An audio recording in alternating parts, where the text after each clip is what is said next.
नमस्कार। Economics Awadh classes YouTube channel पे आपका स्वागत है। आज की क्लास में हम लोग सांख्यिकी से संबंधित लगभग 20 बहुविकल्पी प्रश्नों को सॉल्व करेंगे।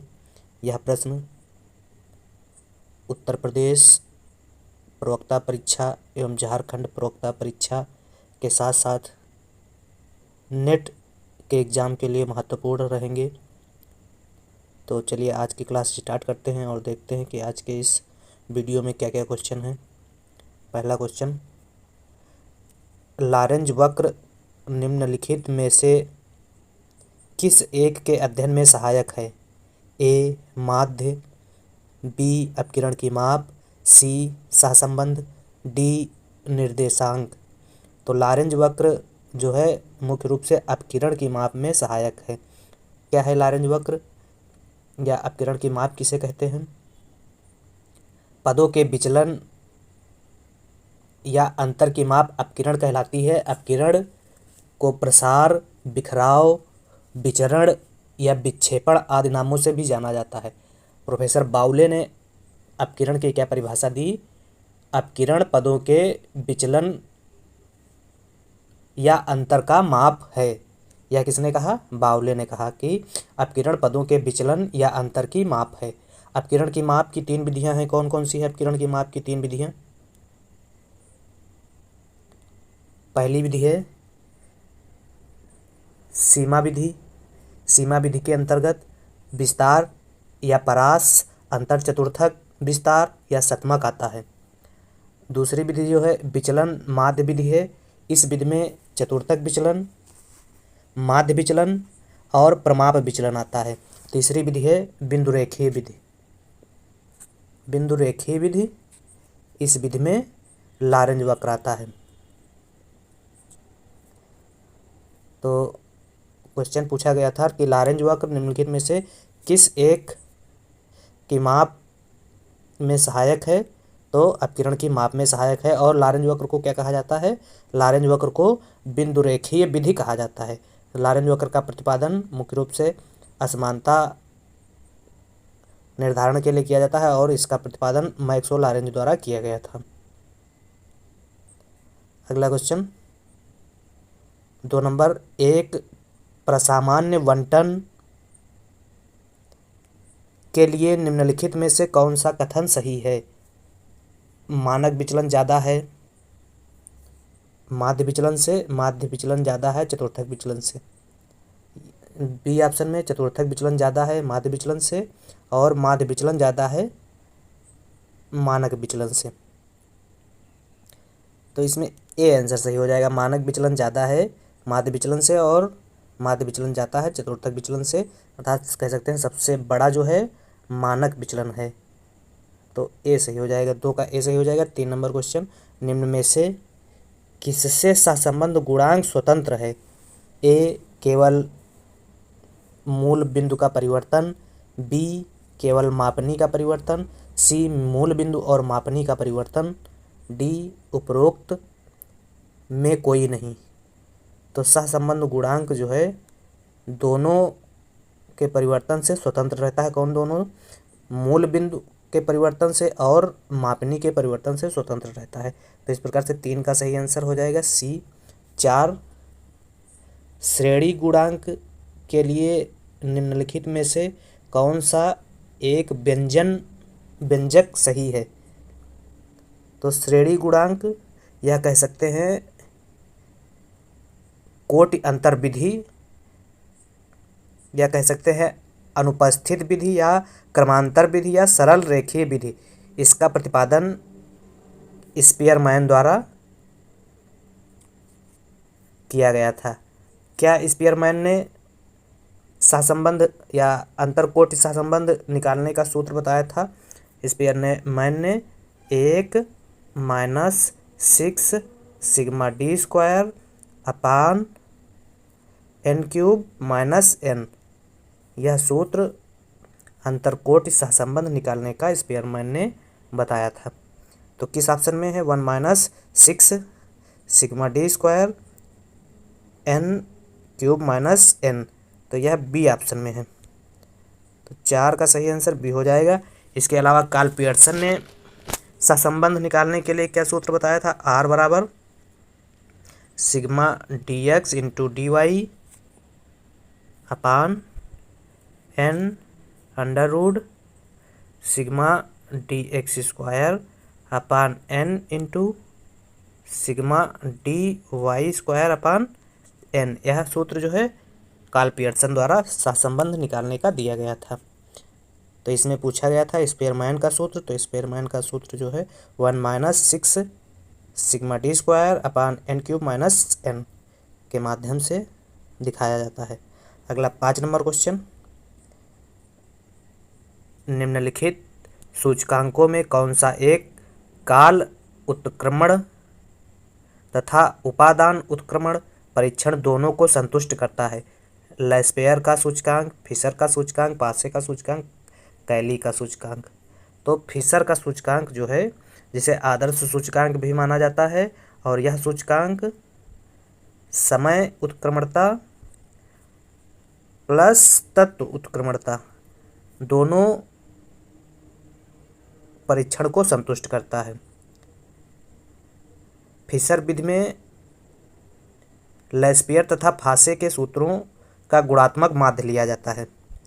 फिशर, इसको कह सकते हैं फिशर के सूत्र को या फिशर समीकरण को F बराबर under root P1 into L1।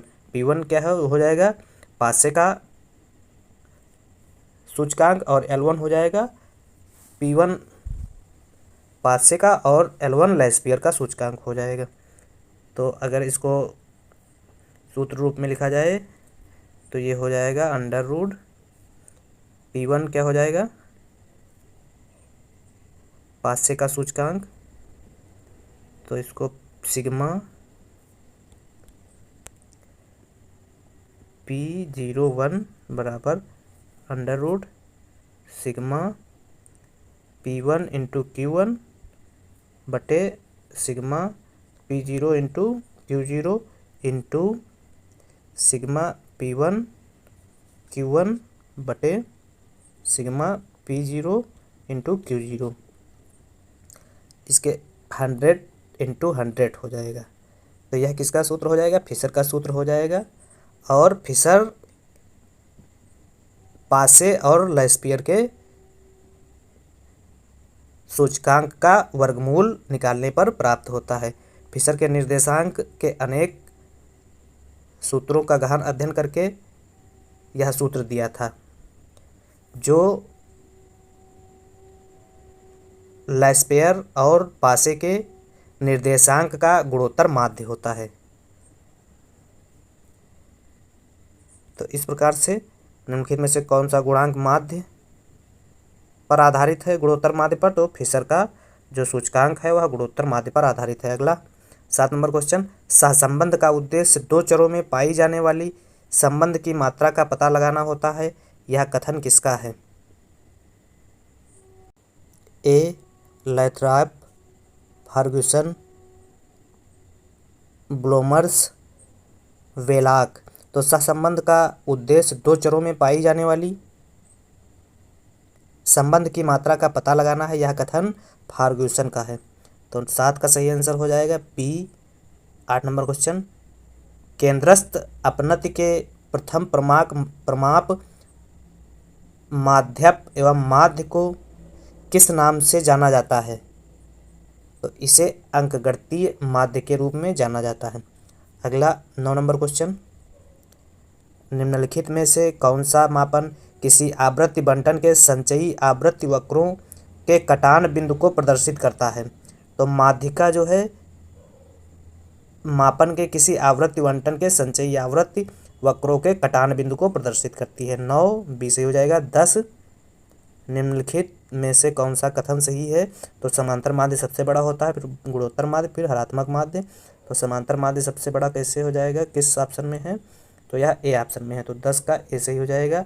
11 number question, रैखिक सह संबंध गुणांक परिकलन का सूत्र है। तो रैखिक सह संबंध गुणांक परिकलन का सूत्र जो है वह बी ऑप्शन में सही दिया गया है। 11 बी से हो जाएगा। 12 एक सामान्य वितरण में ए माध्य एवं माध्यिका बराबर होते हैं, बी माध्यिका एवं बहुलक बराबर होते हैं, सी सभी तीनों बराबर होते हैं, डी उपरोक्त में से कोई नहीं। तो एक सामान्य वितरण सिद्धांत में माध्य माध्यिका एवं बहुलक तीनों बराबर होते हैं। तो 12 का सी सही हो जाएगा। 13 नंबर क्वेश्चन, अन्वेषण की विधि है ए जनगणना विधि, बी नमूना प्रतिदर्श विधि, सी ए तथा बी दोनों, डी कोई सही नहीं है। तो अन्वेषण की विधि जो है जनगणना विधि एवं नमूना प्रतिदर्श विधि है। 13 का सही हो जाएगा सी ऑप्शन, ए तथा बी दोनों सही हैं। अगला 14 नंबर क्वेश्चन, माध्यिका तथा बहुलक माध्य हैं। तो माध्यिका तथा बहुलक किस प्रकार के माध्य हैं? माध्यिका तथा बहुलक जो हैं स्थित माध्य हैं, गणितीय माध्य हैं, व्यापारिक माध्य हैं या सभी सत्य हैं। तो माध्यिका तथा बहुलक जो हैं स्थित माध्य हैं। अगला 15 नंबर क्वेश्चन, गणितीय माध्य है। गणितीय माध्य क्या है? ऑप्शन ए माध्यिका, बी बहुलक, सी समांतर माध्य, डी चल माध्य। तो गणितीय माध्य जो है समांतर माध्य को कहा जाता है। इसके अलावा समांतर माध्य के अलावा गुणोत्तर माध्य, हरात्मक माध्य और द्विघातीय माध्य को गणितीय माध्य कहा जाता है और बहुलक तथा माध्यिका को स्थित माध्य कहा जाता है। अगला 16 नंबर क्वेश्चन, जूतों का साइज कमीज के कॉलर का औसत साइज में किसका अधिक प्रयोग किया जाता है? माध्यिका, बहुलक का, माध्यिका का, हरात्मक माध्यिका। तो जूतों का साइज एवं कमीज के कॉलर का औसत साइज निकालने के लिए बहुलक का अधिक प्रयोग किया जाता है। सबसे ज़्यादा बहुलक का प्रयोग किया जाता है। अगला 17 नंबर क्वेश्चन, किस आवृत्ति का प्रयोग व्यापारिक क्षेत्रों में अधिक होता है? बहुलक का, माध्यिका का, माध्यिका, गुणोत्तर माध्यिका। तो व्यापारिक क्षेत्रों में जो है बहुलक का अधिक प्रयोग होता है। क्या है बहुलक, इसके बारे में जान लेते हैं। बहुलक उस पद को कहा जाता है जो वितरण में सबसे अधिक बार आता है। यह वह मान है जो श्रेणी में अधिकतम बार होता है, इसे ही बहुलक कहा जाता है। बहुलक वितरण में सबसे अधिक बार आने वाला चर होता है। गुणांकों या गुणात्मक तथ्यों जिनको वर्गीकृत या क्रमबद्ध करना संभव हो का बहुलक ज्ञात किया जा सकता है। बहुलक श्रेणी के विचलनों से प्रभावित नहीं होता है। और इसके अलावा बहुलक एक सूक्ष्म माप है। क्या है यूज बहुलक का? प्रयोग बहुलक के क्या क्या होते हैं? तो बहुलक का प्रयोग व्यापारिक क्षेत्र में अधिक होता है। जूतों का औसत साइज, कमीज के कॉलर का औसत साइज, उद्योगों में पुनर्अनुमान लगाने के लिए किया जाता है। बहुलक का मूल बिंदुरेखीय चित्र द्वारा भी ज्ञात किया जा सकता है और जब बहुलक श्रेणी के आरंभ या अंत में होता है तब उसे स्थानांतरित बहुलक कहते हैं। बहुलक ज्ञात करने के लिए पदों को आरोही व अवरोही क्रम में लगाना पड़ता है। तो यह बहुलक के संबंध में कुछ महत्वपूर्ण तथ्य थे। तो इस प्रकार से आज की इस क्लास में हम लोगों ने सांख्यिकी से संबंधित लगभग 17 क्वेश्चनों को सॉल्व किया। अब अगले क्लास में हम लोग कुजनेट्स वक्र एवं पर्यावरणीय कुजनेट्स वक्र के बारे में अध्ययन करेंगे।